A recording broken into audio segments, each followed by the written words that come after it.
Great.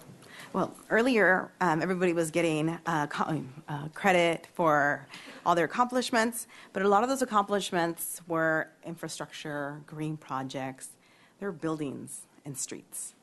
Nobody really talked about accomplishments that included people, which is, I think, is the most important element of a community, is the people. So I personally want to acknowledge Cathy Murillo, Grant House, Mr. Gregg Hart, personally and from Poder, for having the courage and the bravery to stand, even though it wasn't the most popular, to listen to the community and to speak for the community. Like, you greatly understand your role as a public servant. So I acknowledge your strength, your bravery. You guys are all just local heroes, so thank you. So looking back since March 2011, what has happened? Well, we know that a gang injunction was filed on March 20, 2011. It was a 46-page document.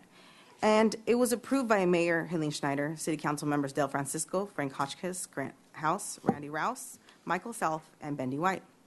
It was one of the largest gang injunctions in the nation, and I'm not sure if you guys understand that. It's one of the largest in the nation. It started with 30 individuals, and since then, the gang injunction has never been placed on the agenda. It's only been discussed once in a city council meeting, and that was because we pushed it on.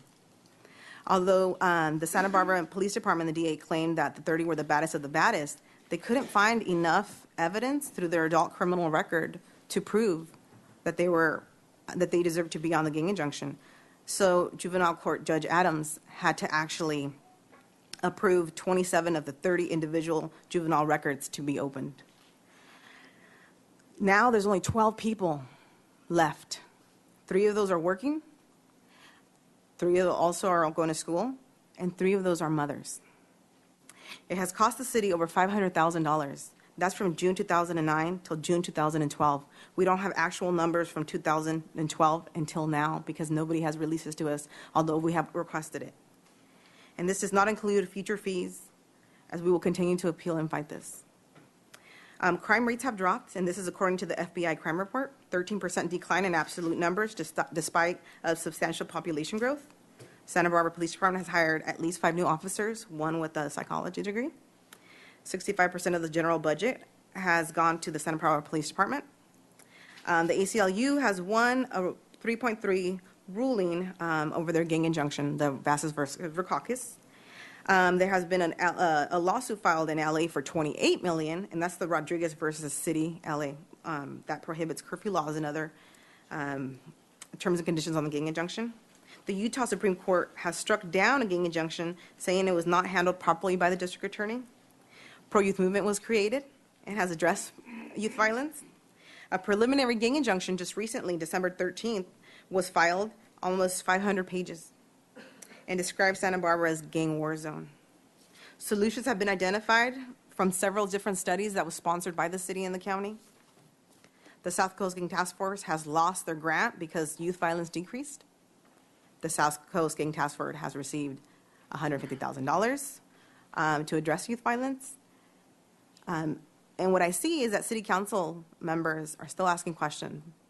And I think they're still asking, you guys are still asking questions because it's very unclear and it is a very complex process. Like, we understand that it's taken us so much to even understand. We interview ACLU attorneys, we interview activists in this area.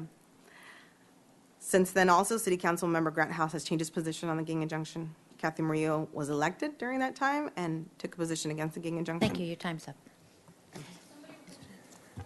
Really?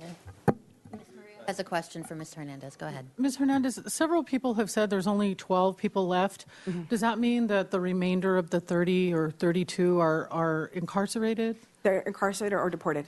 Or deported. Yeah, okay. And most of those are serving really long-term sentences. Thank you. Yeah. So thank you. Philip I Brendan. think somebody yielded their time. Who are you? Did you submit a slip already? I don't see your name here, so. No, we've been here for no. So Margarita, you've already submitted a slip? What's your name?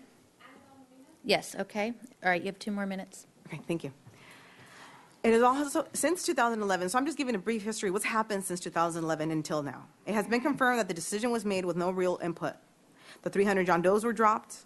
We gathered support from local homeowners and business owners.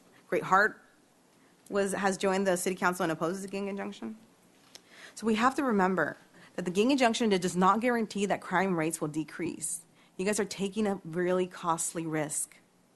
You're putting all your money into one solution, thinking it's going to solve the problems.